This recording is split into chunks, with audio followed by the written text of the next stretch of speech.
உன்னை எதிர்பார்த்து காத்து கொண்டிருந்தேன் மாதேவா.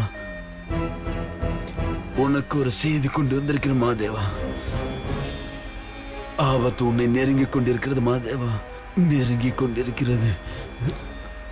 பல ஜென்மங்களாக உன்னையும் அமராவதியும் சேர விடாமல் அழித்து வந்த கூட்டம் இந்த ஜென்மத்திலும் உன்னை நோக்கி நெருங்கி வந்து கொண்டிருக்கிறது மாதேவா. யார் அவங்க? அது ஒரு கூட்டம் மாதேவா, மிருக கூட்டம். எப்படியாவது அமராவதிக்கு அவளின் முன் ஜென்மத்தை ஞாபகப்படுத்திவிடு. அந்த மிருக கூட்டம் உங்களை கண்டுகொள்வதற்கு முன் அமராவதிக்கு முன் ஜென்மத்தை ஞாபகப்படுத்து. அதுதான் ஒரே வழி மாதேவா. பல ஜென்மங்கள் அந்த மிருக கூட்டத்திடம் நாம் தோற்று கொண்டே இருக்கிறோம் மாதேவா. இனி அது நடக்கக்கூடாது மாதேவா. இந்த ஜென்மத்தில் நீ ஜெயிக்க வேண்டும் மாதேவா. நீ ஜெயித்து தீர வேண்டும் மாதேவா. நீ ஜெயித்து தீர வேண்டும். நீ போய் அமராவதிக்கு முன் ஜென்மத்தை ஞாபகப்படுத்து மாதேவா. மாதேவா மாதேவா மாதேவா, தாமதிக்காதீர்கள், உடனே செல்லுங்கள் செல்லுங்கள். இந்த அடிமையின் ஆசை ஒன்றே ஒன்றுதான் மாதேவா.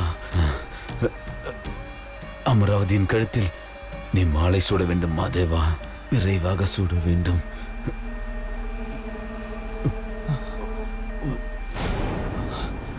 ஐயா ஐயா ஐயா, நர்ஸ் ஐயா, என்னாச்சு? பார்க்கலாம் பாஸ்.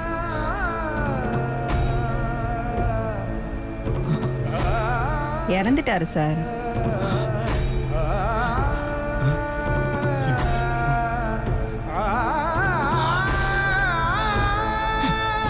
ஐயா ஐயா பாஸ், ஐயா ஐயா ஐயா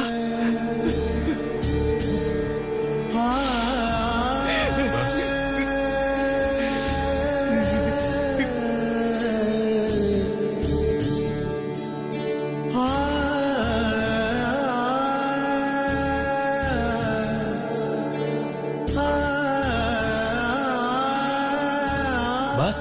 பாஸ் பாஸ், ரொம்ப கொடுமையா இருக்கு பாலாஜி. யாருன்னே தெரியல என் உயிரை காப்பாத்தி என் காதலுக்காக அவர் உயிரை கொடுத்துட்டு போறாரு.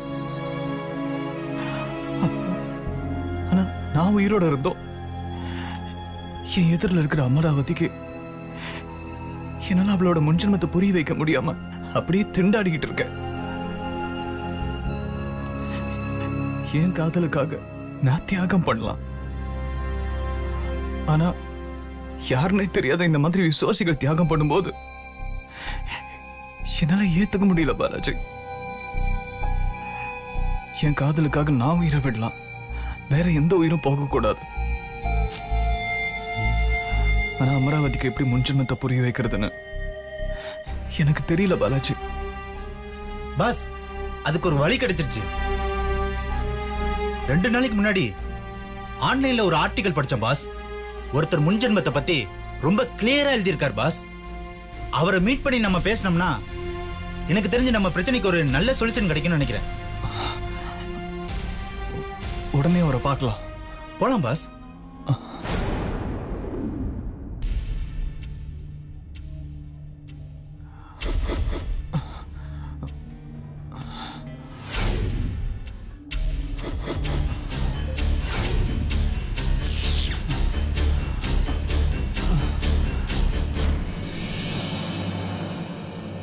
சார் கொஞ்ச நேரம் வெயிட் பண்ணுங்க, டாக்டர் இப்போ வந்துருவாங்க. Okay okay sir.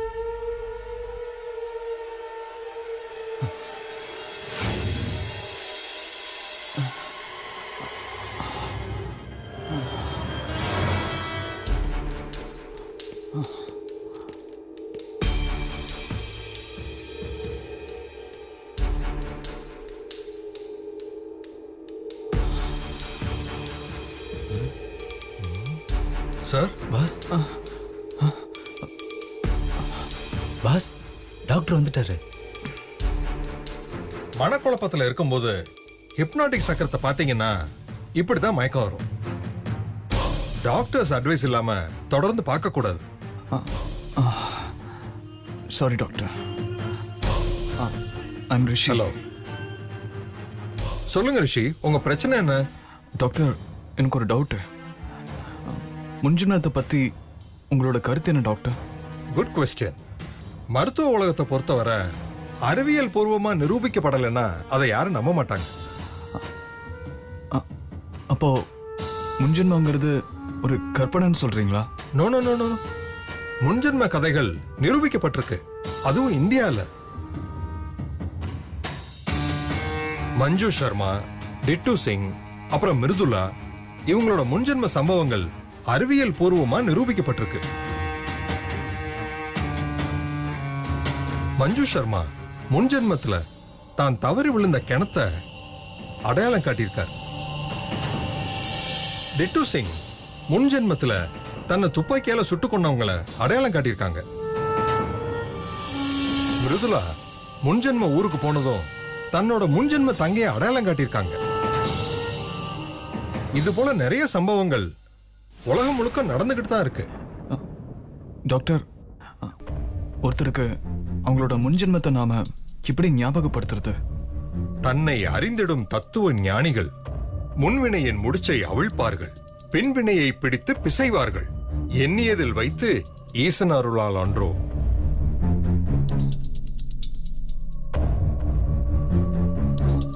மஞ்சு சர்மா, டிட்டு சிங், மிருதுலா இவங்கெல்லாம் ஞானிகள் இல்ல, சாதாரண சிறுவயது குழந்தைகள். இவங்களுக்கு எப்படி முன்ஜென்ம ஞாபகங்கள் வந்ததுன்னு கேட்டா அதுக்கு மருத்துவ உலகத்துல பதில் கிடையாது. ஆனா ஆன்மீக உலகத்துல பதில் இருக்கு. அத கர்மான்னு சொல்லுவாங்க, இல்ல விதின்னு கூட சொல்லலாம். டாக்டர், என்னோட காதலிக்கு அவங்களோட முன்ஜென்மத்தை ஞாபகப்படுத்துறதுக்கு ஏதாவது வழி இருக்கா? நிலத்துல இருந்து தண்ணி எடுக்கிற மாதிரி தான் முன்ஜென்மத்தை புரிய வைக்கிறது. புரியல? ஒரு இடத்துல 100 அடியில தண்ணி வரும், இன்னொரு இடத்துல 300 அடியில தண்ணி வரும், சில இடங்கள்ல 1000 அடியில கூட தண்ணி வராம போகும். அது போலதான் எல்லாருக்கும் ஈஸியா அவங்களோட முன்ஜென்மத்தை மீட்டெடுக்க முடியாது. ஒவ்வொருத்தருடைய ஆழ்மனதையும் கிளறிக்கிட்டே இருக்கணும், அப்பதான் அவங்களோட முன்ஜென்ம நினைவுகளை கண்டுபிடிக்க முடியும். உங்க கதையை சொல்லுங்க, அதுக்கு தீர்வு கிடைக்குமான்னு சொல்றேன். வேண்டாம். அமராவதி, நில்.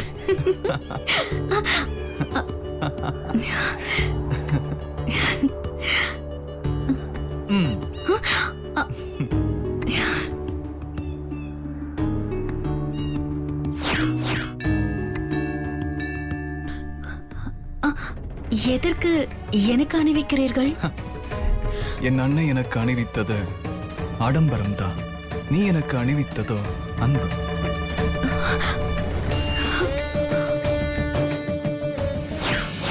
ஆமா, பூர்வ ஜென்மத்துல அந்த பொண்ணு பயன்படுத்திய பொருள் ஏதாவது நீங்க வச்சிருக்கீங்களா? இருக்கு டாக்டர். ஒரு முத்து மாலை. ஆனா அத துர்கா கிட்ட காட்டின, அவளுக்கு எந்த ஒரு பழைய ஞாபகமும் வரலையே.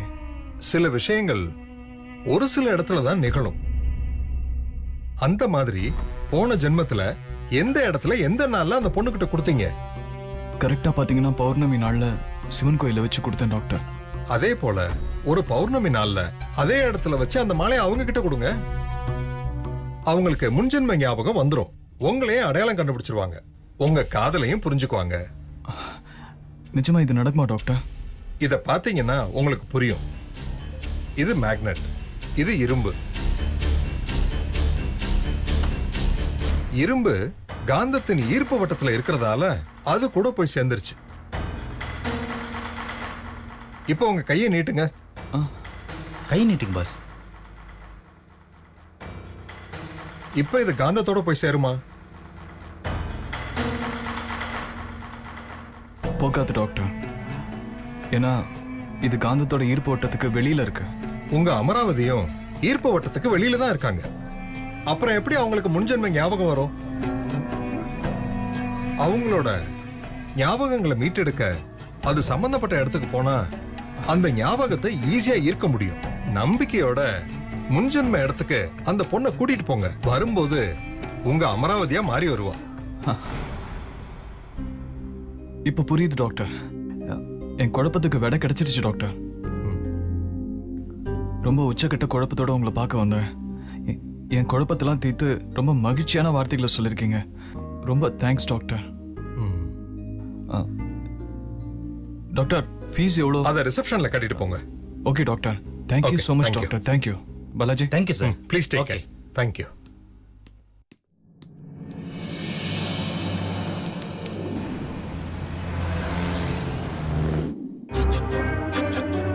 பாஸ் பாஸ் பாஸ்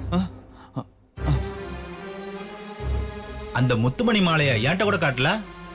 எங்க வச்சிருக்கீங்க பாஸ்? என்னோட ரூம்ல மாட்டி வச்சிருக்கேன் பாலாஜி. முக்கியமான மாலையை யாராவது வெளில மாட்டுவாங்களா? சேஃபா பீரோல வச்சிருக்கலாம்ல பாஸ்? தினமும் அந்த மாலையை அமராவதியா நினைச்சு அவகிட்ட பேசுற மாதிரி அந்த மாலை கிட்ட ஒரு 2-3 வார்த்தை பேசிட்டு தான் ரூமை விட்டே வெளியே வருவேன். அதனால தான் கண்ணுக்கு முன்னாடி மாட்டி வச்சேன். அதுவும் இல்லாம என் ரூம்ல இருந்து அதை யார் எடுக்க போறாங்க? அந்த அளவுக்கு தைரியம் யாருக்கு இருக்கு? கரெக்ட் தான் பாஸ். உங்க ரூம்ல இருந்து அதை யாரும் எடுக்க மாட்டாங்க. இப்ப அடுத்த பிரச்சனை என்னன்னா, துர்காவை அந்த காட்டு கோயிலுக்கு எப்படி கூட்டிட்டு போறது பாஸ்? சொல்லுங்க பாஸ்.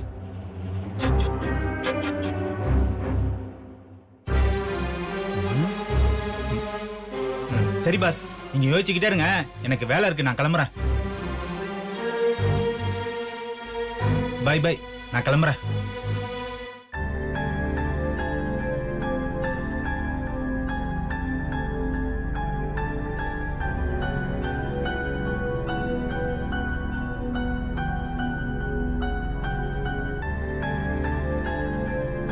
முன்னாடியே நான் இந்த டாக்டரை சந்திச்சிருந்தா இந்நேரம் துர்காவுக்கு முன்ஜென்மத்தையும் புரிய வச்சிருக்கலாம், என் காதலையும் புரிய வச்சிருக்கலாம். ச்சே, தப்பு பண்ணிட்டேன்.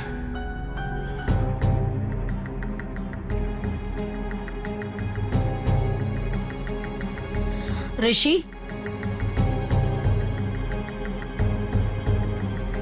ரிஷி, என்ன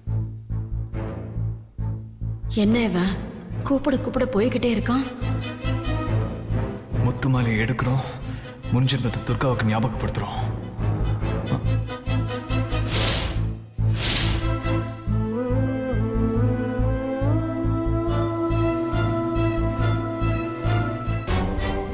இங்கே தானே இருந்தது. ஊருக்கு போகும்போது கூட பார்த்து பேசிட்டு தானே போனேன்.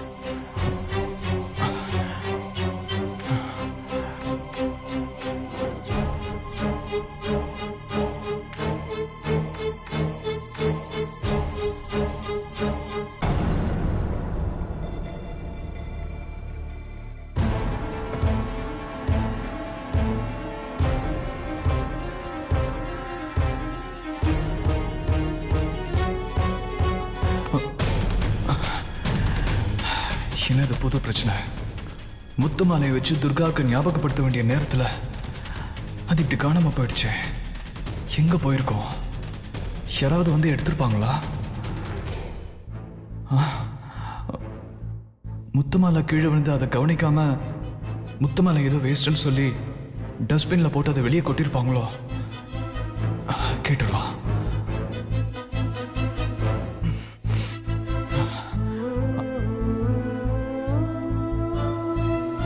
கவிதாக்கா, என்னோட ரூமை யார் கிளீன் பண்ணா? நான் தான் சார் கிளீன் பண்ணேன். என் ரூம்ல ஏதாவது முத்துமலை கீழே கிடந்துச்சா?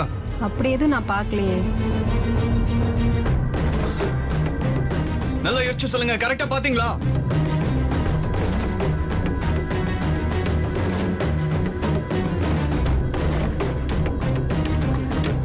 எல்லாரும் என்ன வேலை பாக்குறீங்க? யாருக்குமே பொறுப்பு இல்ல. ஒரு பொருள் காணோம்னு கேட்டா அதுக்கு யாருமே சரியா பதில் சொல்ல மாட்டேங்கிறீங்க.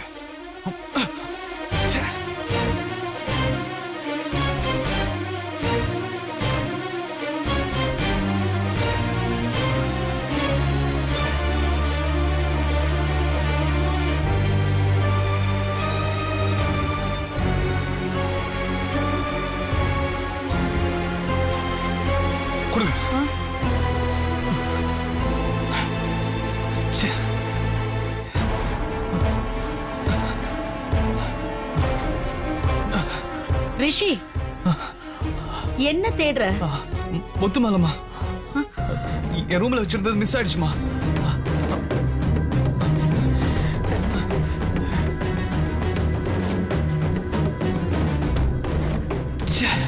கண்ணு முன்னாடி வச்சிருந்தது தொலைச்சிட்டனே. எப்போ ஊர்ல இருந்து வந்தீங்க ரிஷி மாமா? இந்த மாலை எனக்கு அழகா இருக்கா ரிஷி மாமா? சொல்லுங்க.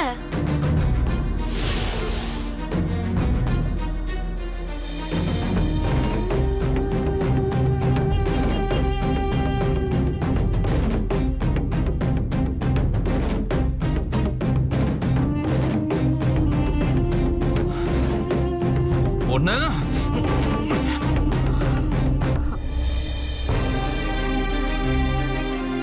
யாரை கெட்டி எறும்புல இருந்து மாலை எடுத்த?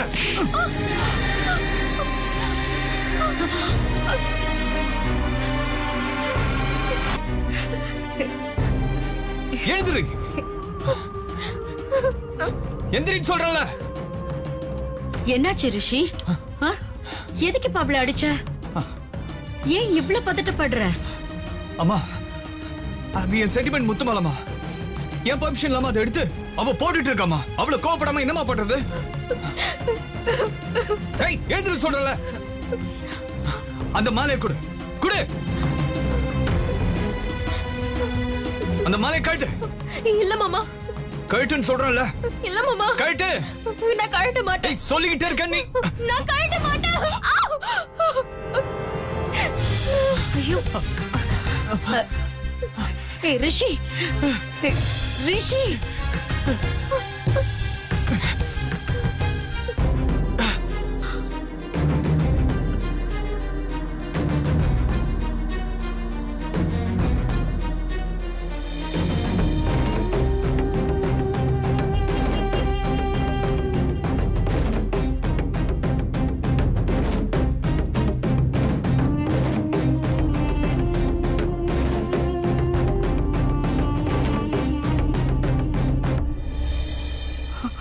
ஓவர் ரியாக்ஷனா இருக்கு.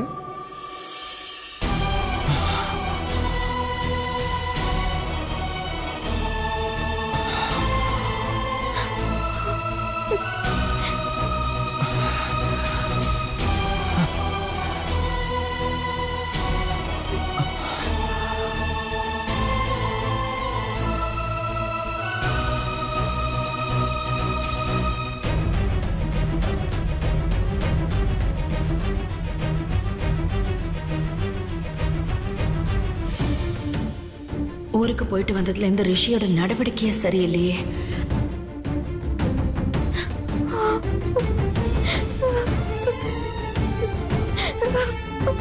பாவமா தான் இருக்கு, இருந்தாலும் வேணும்.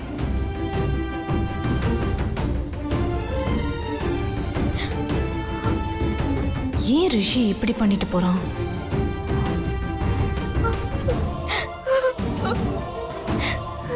முதல்ல என்னன்னு கவனிக்கணும்.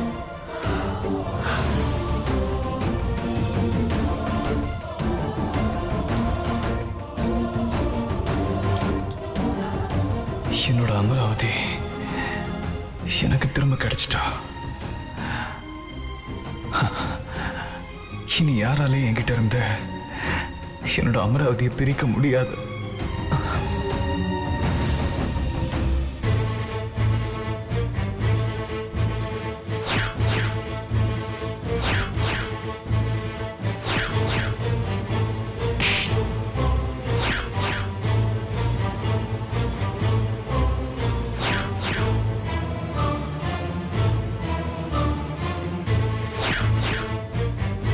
ரிஷி கோவப்பட்டு யாரையும் அடிச்சதே இல்லை. அதுவும் சாதாரண முத்து மலைக்கு இந்த அளவுக்கு கோவப்பட மாட்டானே. இப்பதான் துர்கா பிரச்சனையை கொஞ்சம் கொஞ்சமா மறந்துட்டு வந்தான். அதுக்குள்ள இந்த ஆக்சிடென்ட் அவன் மனசுல ஏதோ ஒரு பாதிப்பை ஏற்படுத்தி இருக்கணும்னு நினைக்கிறேன். இதை பத்தி அப்புறமா அவன்கிட்ட விசாரிக்கணும்.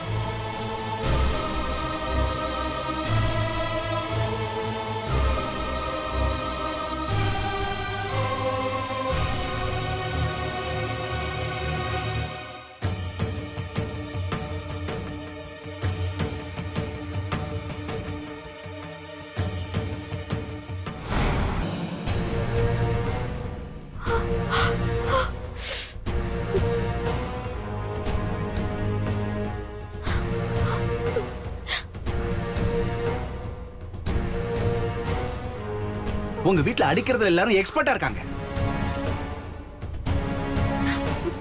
10 ரூபாய்க்கு கூட மதிப்பில்லாத அந்த முத்து மாலைக்காக என்ன அடிச்சுட்டாரு ரிஷி மாமா.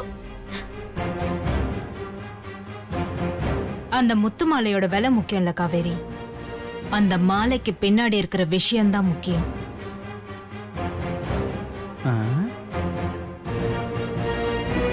என்ன நீ சொல்றீங்க? ஏன் தம்பி இப்படி கோவப்பட்டோ எமோஷன் ஆகியோ நான் பார்த்ததே கிடையாது.